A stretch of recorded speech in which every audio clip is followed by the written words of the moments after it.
No, it's fine. Good morning. Good afternoon, everyone. Is it afternoon yet?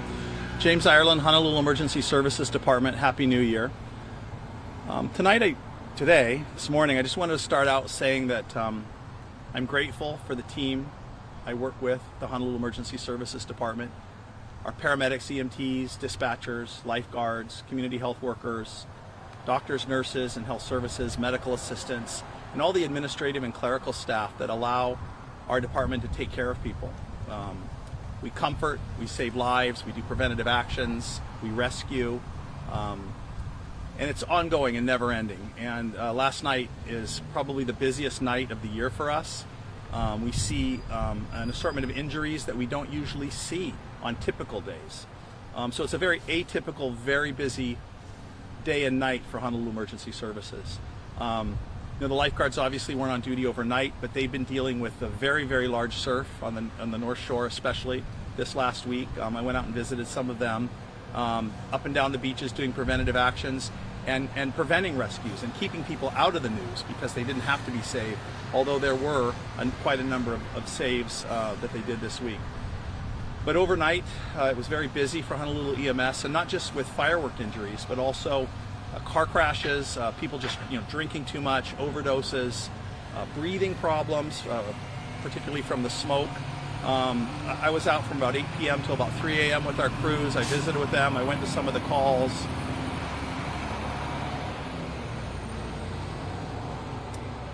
I visited the emergency rooms, and it was, again, really busy. And the firework injuries were not as many as last year. We had, including the one a few days ago, we had 8. I would say 6 of those 8 were severe. They were disfiguring, and probably will have lifelong changes for those 6 people, whether it's a loss of a limb or permanent loss of vision in an eye. People suffered burns, shrapnel injuries, and sadly this year it included 3 children. Some of the folks that I encountered over the night, either at the scene or at the hospital, some of them were a little elusive and weren't as forthcoming about exactly what happened because maybe they didn't want to get in trouble or they were ashamed. But all of them, I think, realized the devastating natures of their injuries and just severe pain. The paramedics had to administer pain medications to alleviate this, life-saving treatments. So it's just, again, very, very busy. Again, a lot of car accidents, people hit by cars, electric bike accidents. Not everybody was impaired. Some of them, I think, were distracted driving, and some of them were just accidents. But accidents all over the island. I spent time in the windward side, Wahiwa, Waipahu, Eva Beach, town area, and it was just busy everywhere. I think we provided a list of the ages and types of injuries people had. And again, it was typical for New Year's, but it's not a typical night for the rest of the year. And again, fortunate that we didn't have as many as last year. One thing in particular, the roads were clear, and throughout, especially Waipahu, Manager's Drive, I saw dozens of HPD and state sheriffs clearing those roads and just making sure the emergency vehicles could get through. So it was nothing like years past. It was all the roadways were clear. So I was really appreciative to our partners in HPD. And looking back at the year, grateful for everything HPD does for us as partners in EMS and everything that HFD does for us as partners in EMS and ocean safety. It's a wonderful team. I feel blessed to have a wonderful boss, Mayor Blangiardi, who understands the importance of first responders and what they do for the community. As of last night, we didn't have any stabbings or shootings. We did have some assaults from some fights, but unfortunately this morning we did have a shooting. About 7 o'clock this morning in the stadium area, we had an incident where a woman was shot multiple times. We also had one traffic accident fatality last night, which is very, very sad, on the windward side. So we did lose somebody last night. I don't know the details of that accident, but that was one that was very, very unfortunate. Looking forward to the new year. Our teams are on duty today, protecting the waters. EMS is all over the island, working hard as always with our partners in the police and fire. I look forward to 2024. We have a great team. I feel it's a privilege to work for Honolulu Emergency Services, and I'm humbled and feel privileged to be the director.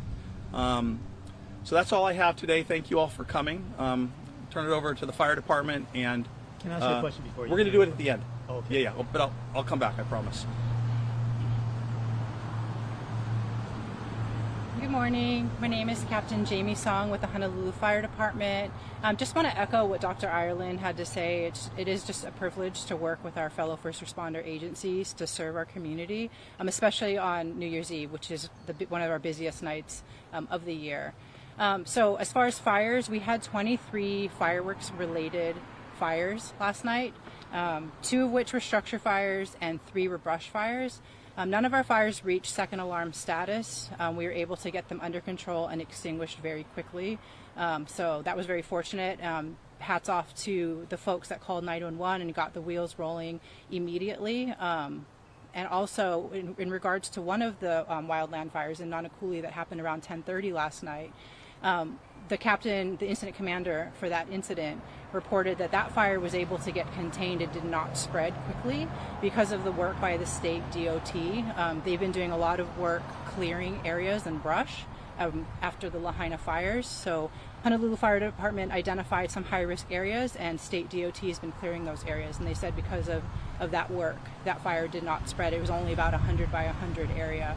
Another brush fire that wasn't fireworks related, the same thing was reported, where it didn't spread because of the work by the DOT. So piggybacking off of that, we really want to just encourage the community that you can do the same around your house. You can clear the brush and the foliage up to 30 feet or more from your home, and it does work. Fire breaks work, and we saw that last night.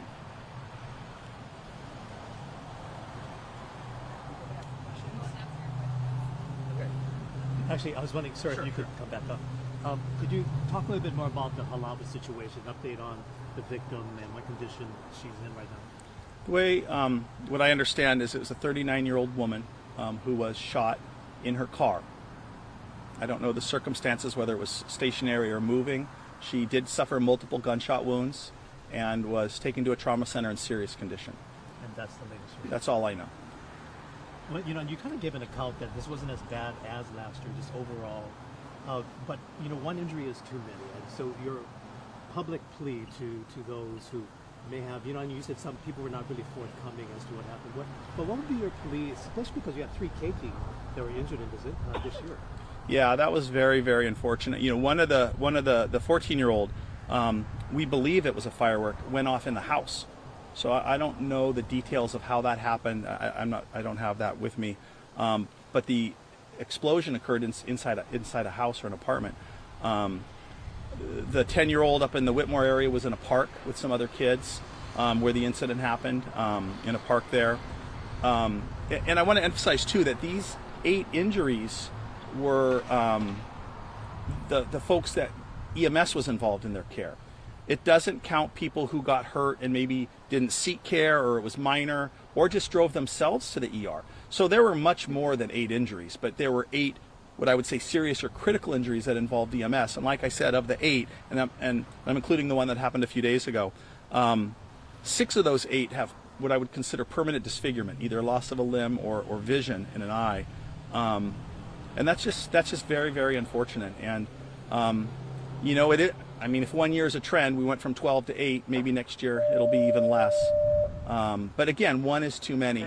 I've heard other people comment that for the thousands and thousands of people using illegal fireworks, 8 isn't too bad. I don't agree with that. I think, like you said, 1 is too many. And for those 8, especially for the 6, their life has changed forever. When you went to the emergency room and talked to some of these people, were they regretful?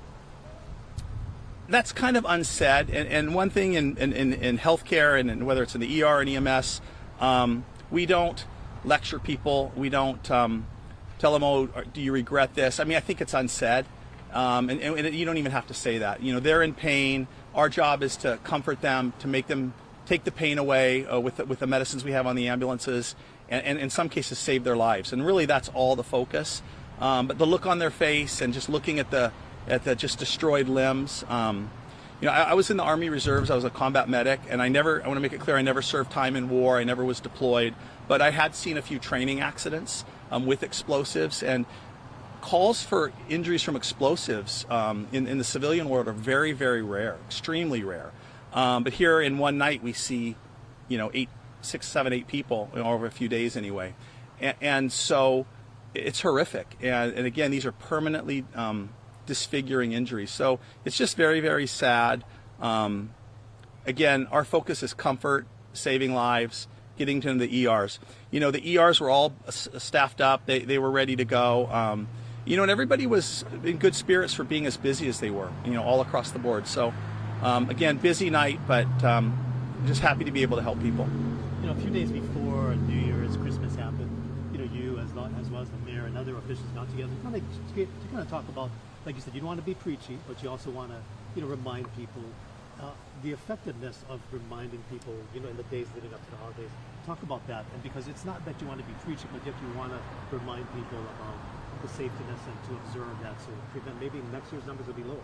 I hope so. We give the message. It's up to people to listen, just like we tell people to wear their seatbelts, not to drink and drive, not to drive distracted. We give the message. Potentially, there's penalties for people who go the other way, but that's all really we can do. And like I said, if there is good news here, the good news is there was less significant injuries than last year, from 12 to 8.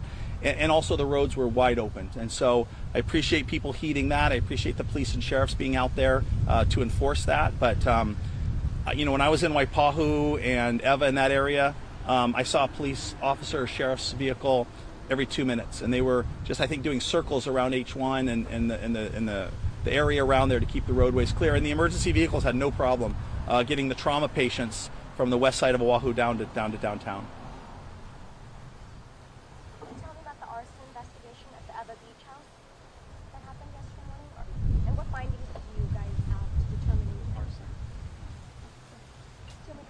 No. So as far as any questions about arson is a criminal activity, so that definitely lives with Honolulu Police Department. So you'll have to follow up with them in regards to that. But it is under investigation.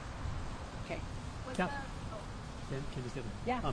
So, and according to what Dr. Ireland was saying, in that EMS side, for fire side, you said some really good things about fire breaks and being prepared. Maybe the rain helped out, a little bit a while ago. But how, in your perspective, did this year look in comparison to years before from the fire perspective? Okay, from the fire perspective, so this year we had 23 fireworks-related fires. Last year we had 8, so we actually had more. The good news is that they weren't significant. They didn't reach 2 alarm status, so that's the good news. But we did see an increase, and I think, my message to the public was let's just take care of each other. So one of the structure fires was caused by an aerial that landed on the roof. We had a very similar fire last year, and luckily 911 was called immediately, so that fire was contained to the roof, but it could have been much worse.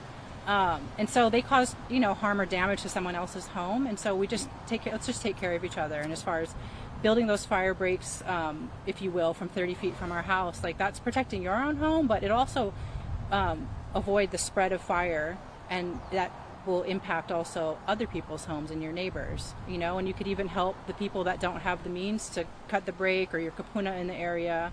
But I think that's just the message, let's just take care of each other.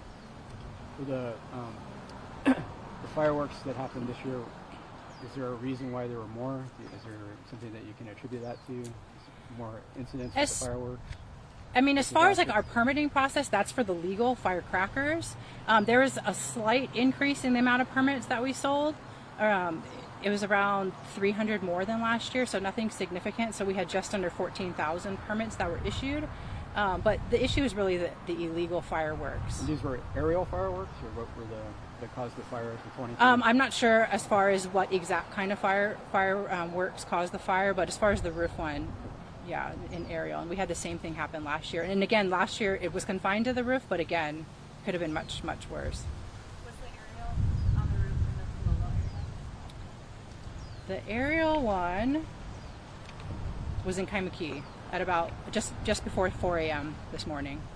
And then for the 14-year-old girl that got injured with explosives in the house, was that one of the structure fires as well? No, the other structure fire was in Mililani, and that was in the back side of the house, like a patio area, and that was actually extinguished upon arrival. So the 2 building fires, we're really grateful. We're pretty minimal.